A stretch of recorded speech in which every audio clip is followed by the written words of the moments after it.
بسم الله الرحمن الرحيم. هذه الحلقة عنوانها محمد بدر ودراسته الرائعة عن مدينة طبريا في عصر الحروب الصليبية.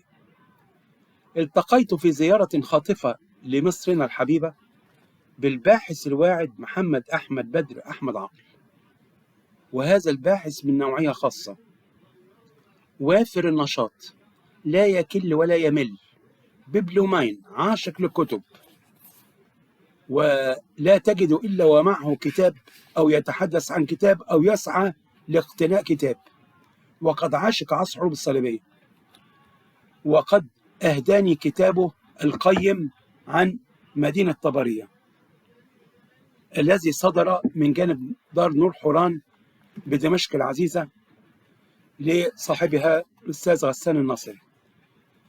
الكتاب دراسة على أرقى مستوى، وأنا أشيد بمحمد بدر الابن العزيز الذي يتمتع بأخلاق العلماء وبالوفاء في عصر ندر فيه للأسف الشديد.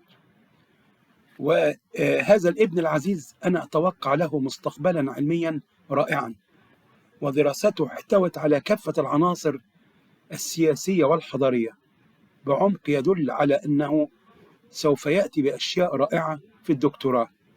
وأنا أدعو الباحثين لاقتناء هذا الكتاب وتأمله، وإدراك أن مؤلفه ليس من المتعجلين، فقد رأينا عددا من الباحثين الذين تعجلوا فانتحروا ذاتيا ولم يتركوا تراثا حقيقيا. مرة أخرى تهنئة من القلب لابننا محمد أحمد بدر أحمد عقل على دراسته القيمة عن هذه البقعة الرائعة من أرض فلسطين العربية إلى يوم القيامة. شكرا جزيلا.